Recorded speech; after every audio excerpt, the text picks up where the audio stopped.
continue reading. This reading out loud is to learn and improve English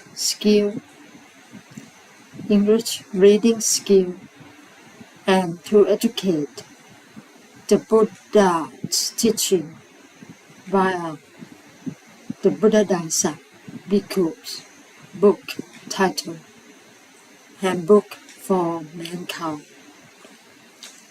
and may be read unclear or not correct pronunciation or stress on each word. By the way, I try my best to read out loud based on my self-learning background and my own accent.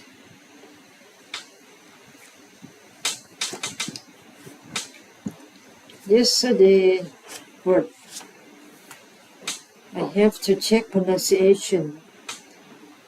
U-T-E-N-S-I-L.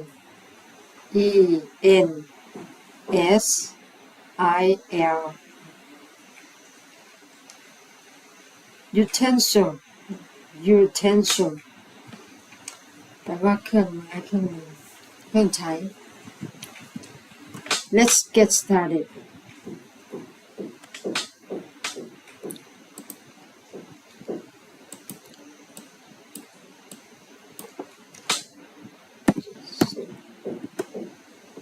Page number 73.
Page number 73.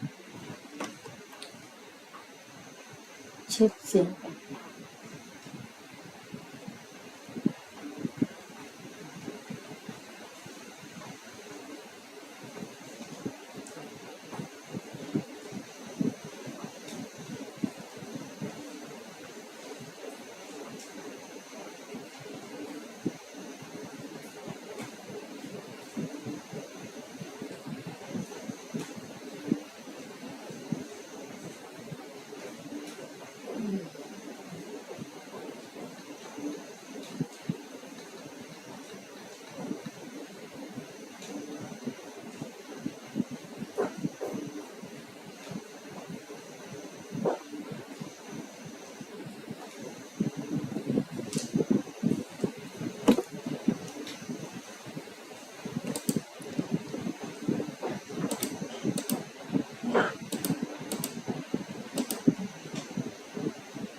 Let's get started.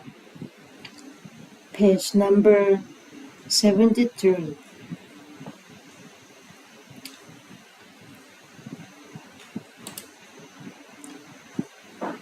Consciousness 2 can easily be set on as being a self or oneself.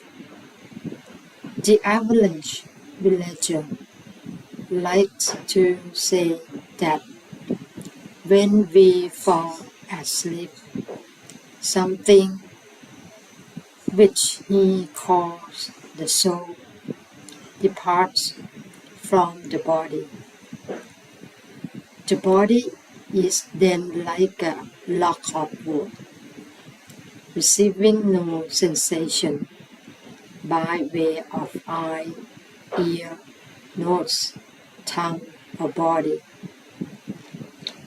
As soon as that something has returned to the body, awareness and wakefulness are restored. A great many people have this naive belief that consciousness is the self, but as the Buddha taught, consciousness is not a self. Consciousness is a simple sensation and memory.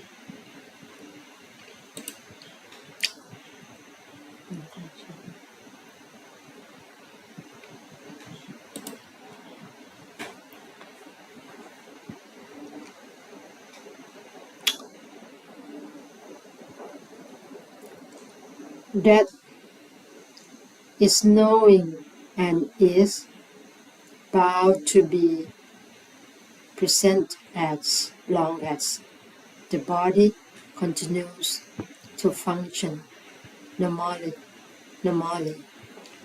As soon as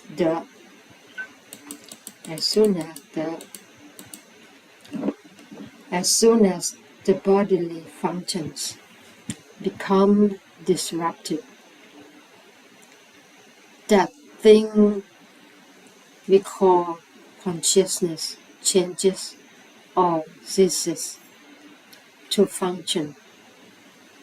For this reason, true Buddhists refuse to accept consciousness as a self, though the average person does choose to accept it as such, clinging to it as myself.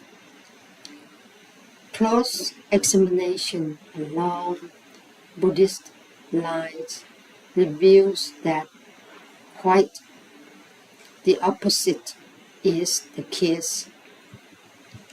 Consciousness is nobody's self at all. It is simply a result of natural processes and nothing more.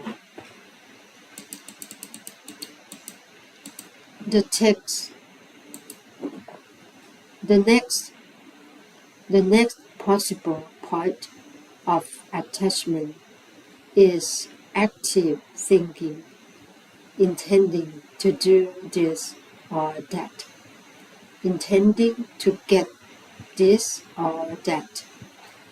Mental action, good or bad. This is once again a manifestation of the arising of strong ideas of selfhood. Everyone feels that if anything at all is to identify as his self, then it is more likely to be this thinking element than any other.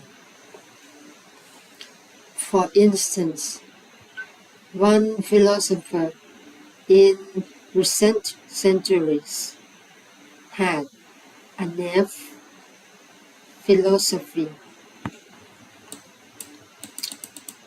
on the basis of which he proclaimed, "I think, therefore I am."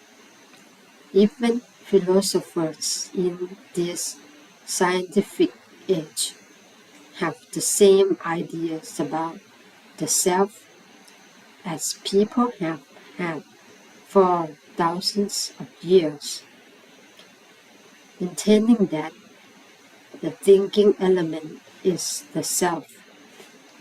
They regard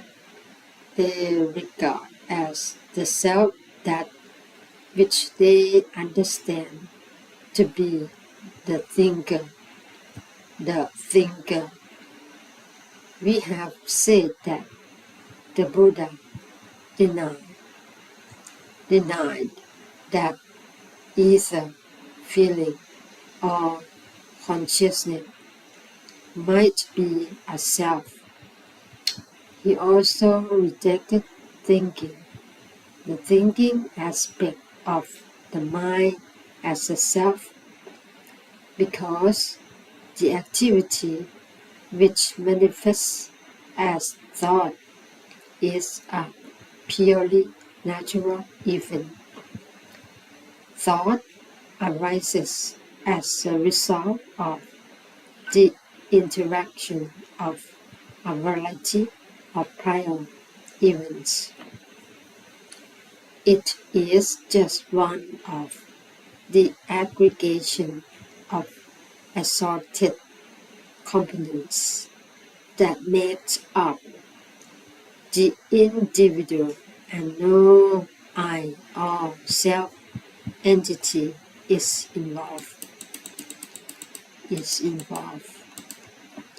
Hence, we maintain that this thinking component is devoid of selfhood, just as are the other aggregates we have mentioned.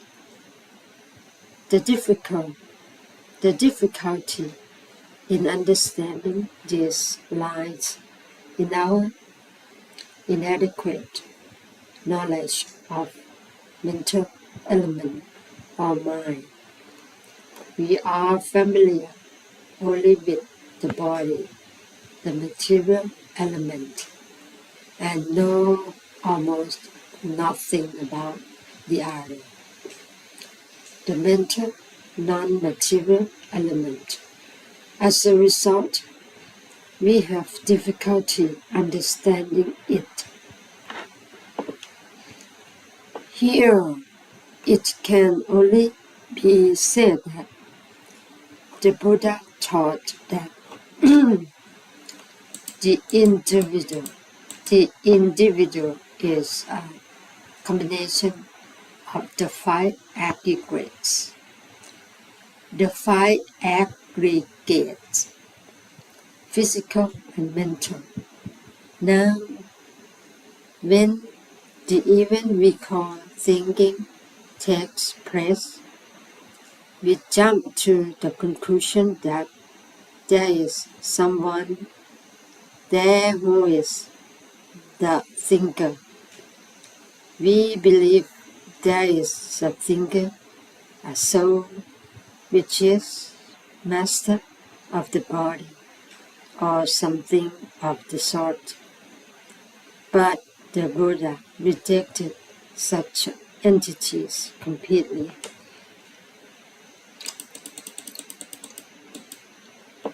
When we analyze the individual into these five components, there is nothing left over, proving that he consists of just these components, and that there is nothing that might be itself. Not even thinking is the self as the average man commonly supposes.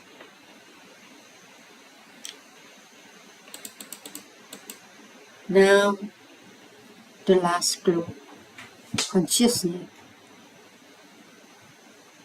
is simply the function of becoming fully aware of objects perceived by way of eye, ear, nose, tongue, and body. It is no self either. The organs simply take in the color and shapes, sounds, odors, taste, and tactile objects that impinge on them, and as a result, consciousness of those objects arises in 3 stages. In the case of the eye, there arises clear consciousness of the shape of the visual object, whether it is man or beast, long or short, black or white. The arising of clear consciousness in this way is a mechanical process which happens of its own accord.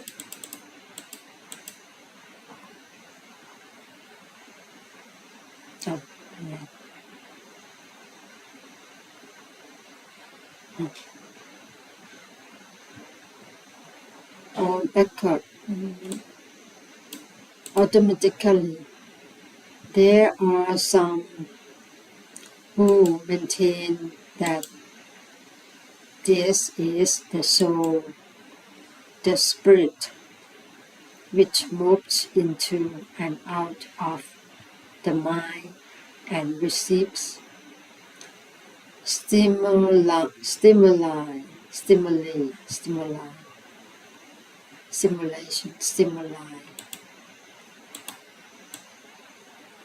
by way of the eye, ear, nose, tongue, and body, and consider it to be the self. Buddhists recognize it as just nature.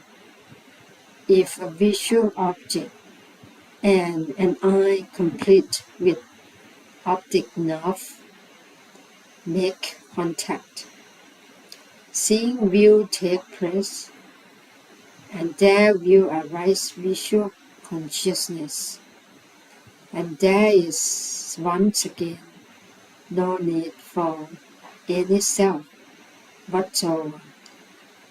When we have analyzed the being into its components, namely body, feeling, perception, thinking, and consciousness, we find no part which might be a self or belong to a self.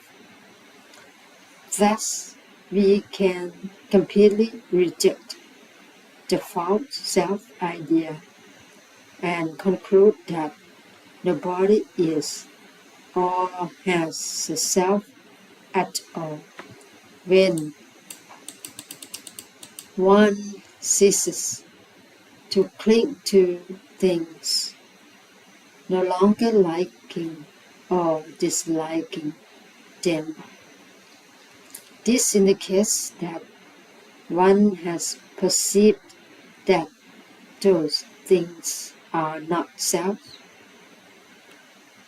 Rational thinking is sufficient to convince one that they cannot be self, but the result is only belief, not clear insight of the sort that can completely cut out clinging to them as self. For this very reason, we have to study and examine the 5 aggregates on the basis of the threefold training and develop sufficient insight to be able to give up clinging to this self-idea. This practice with respect to the 5 aggregates. The 5 aggregates serves to develop clear insight and eliminate ignorance. When we have completely eliminated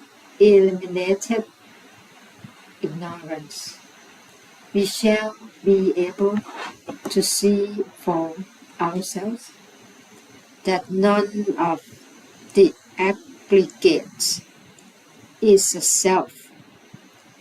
None is worth clinging to or clinging, even the kind that has existed since birth will then cease completely. It is essential then that we study thoroughly the 5 aggregates, which are the objects of the self-conceit,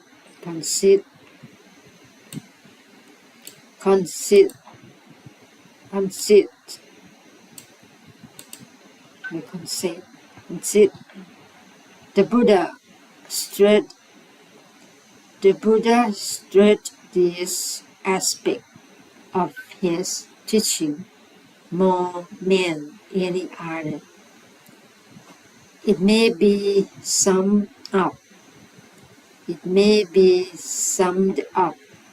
very briefly by saying none of the 5 aggregates is a self.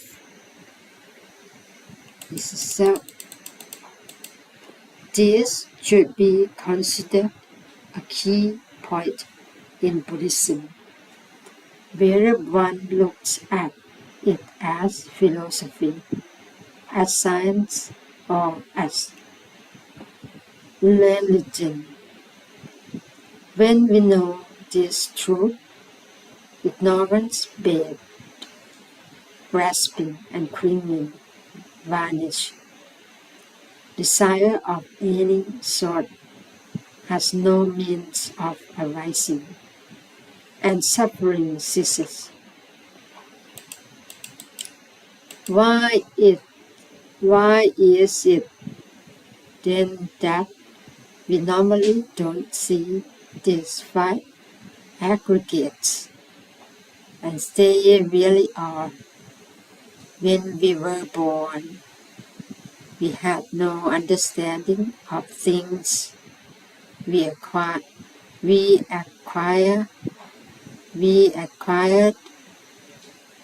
knowledge on the basis of what people taught us. The way they taught us led us to understand that all things are selves. The power of the primal, instinctive belief in selfhood, which is present right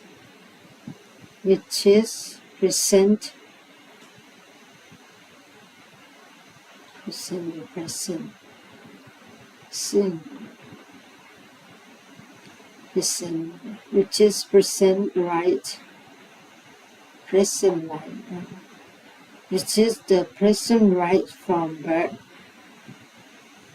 becomes very strong in the course of time. In speaking, we use the words I, you, he, she, which only serve to consolidate the self-idea. We say, this is Mr. X. That is Mr. Y. He is Mr. A's son. He is Mr. A's son and Mr. B's grandson. This is so and so's husband. That is so and so's wife. This way of speaking serves simply to identify people as selves. The result is that we are, none of us, conscious of our clinging to selfhood, which increases daily when we clinging to something as being a self. The result is selfishness, and our actions are biased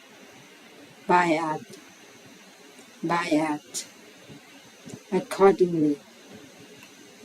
If we were to develop sufficient insight to see this idea as a deception, we would stop clinging to the ideas of Mr. A and Mr. B, high class and low class, beast and human being, and would see that these are nothing more than terms which man has devised for use in social intercourse. When we have come to understand this,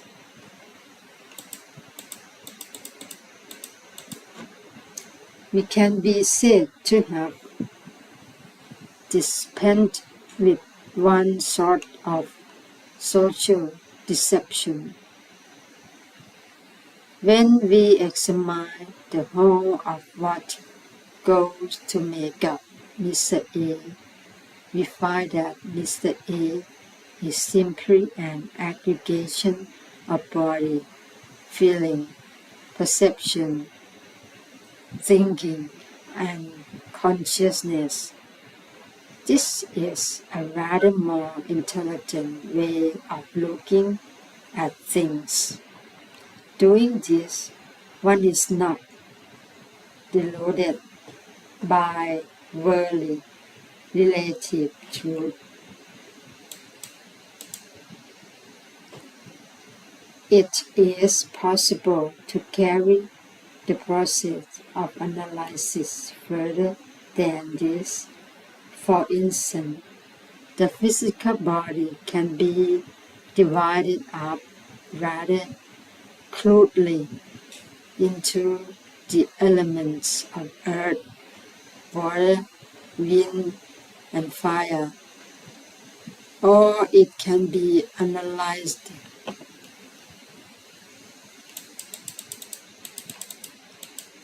scientifically into carbon, hydrogen, oxygen, and so on. The deeper we look, the less we are deceived. Penetrating below the surface, we find that in fact there is no person. There are only elements, physical and mental. Looked at in this light, in this light, the person disappears. The idea of Mr. A and Mr. B, high class and low class, dissolves.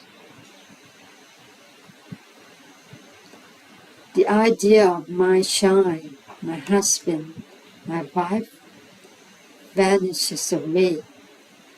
When we look at things in the light of absolute truth, we find only elements, earth, water, wind, and fire, oxygen, hydrogen, and so on, body, feeling, perception, thinking, and consciousness.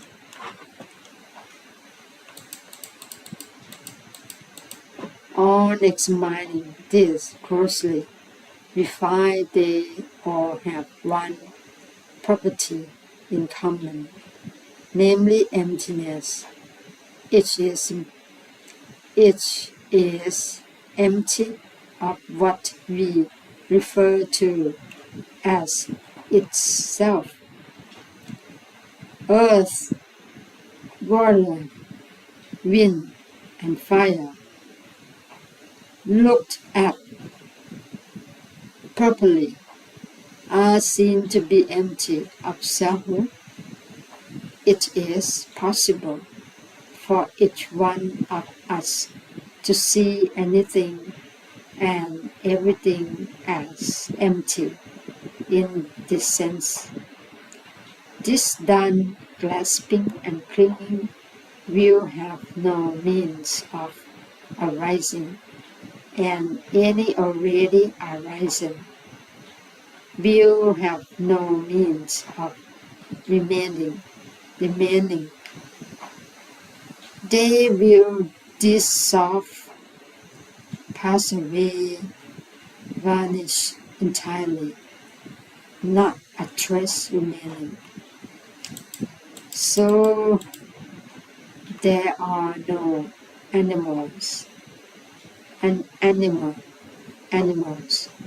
no people, no elements, no aggregates.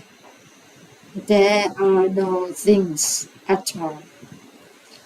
There is only emptiness of selfhood. When we don't grasp and cling, there is no way suffering can arise. One who sees all things as empty is quite unmoved when people call him good or bad, happy or miserable, or anything. This is the fruit of knowledge, understanding, and clear insight into the true nature of the five aggregates, which makes it possible to give up completely those four kinds of unskillful clinging. In summary, everything in the whole world is included within the five aggregates, namely matter, feeling, perception, thinking, and consciousness. Each of these groups is a deception. Each is quite devoid of selfhood, but has the seductive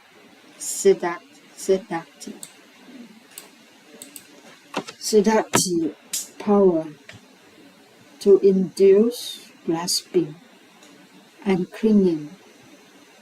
As a result, the ordinary person desires to possess, desires to be, desire not to possess, desire not to be, all of which only serves to produce suffering which is not obvious, but concealed.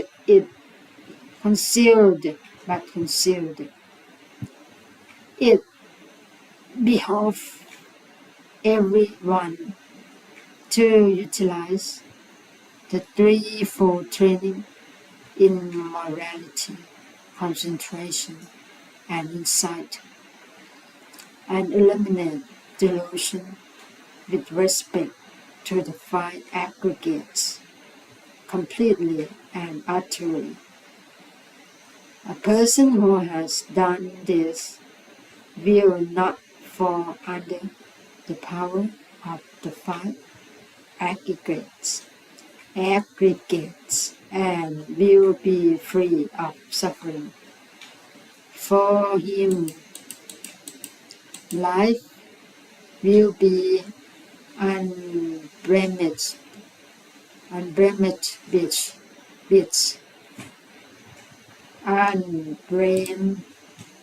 unblemished. His mind will be above all things, for as long as he lives. This is the fruit of clear and perfect insight into the five aggregates.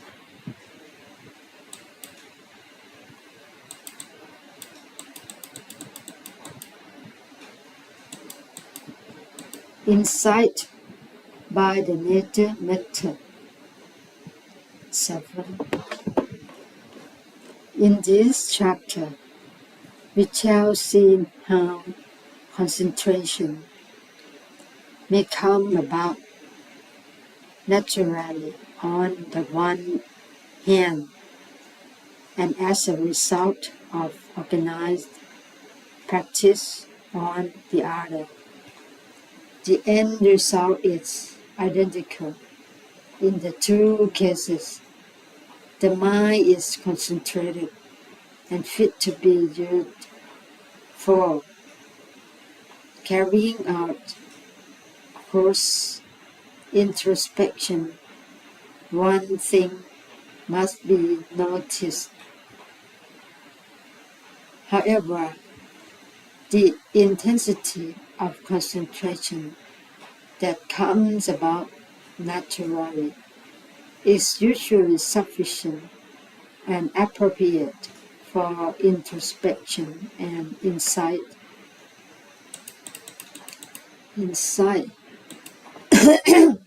Whereas the concentration resulting from organized training is usually excessive, more than can be made use of. Furthermore, misguided satisfaction with that highly developed concentration may result while the mind is fully concentrated. It is likely to be experiencing such a satisfying kind of bliss and well-being that the meditator may become attached to it or imagine it to be the fruit of the path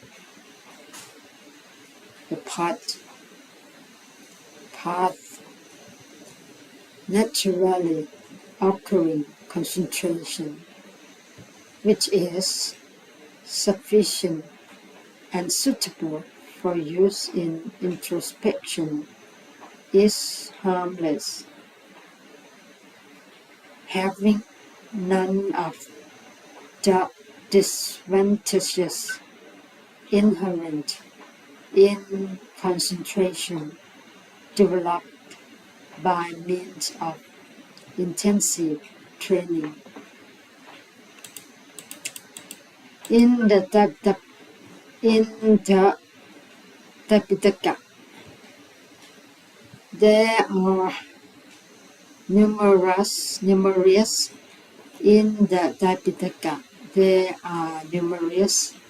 references to people attaining naturally all states or part or fruit. This generally came about in the presence of the Buddha himself, but also happened later with other teachers. These people did not go into the forest and sit assiduously practicing concentration on certain objects in the way described in later manuals. Manuals. Manual. Manual. Manual. Manual. Manual. Manual. Manuals. Until page number 80. 80.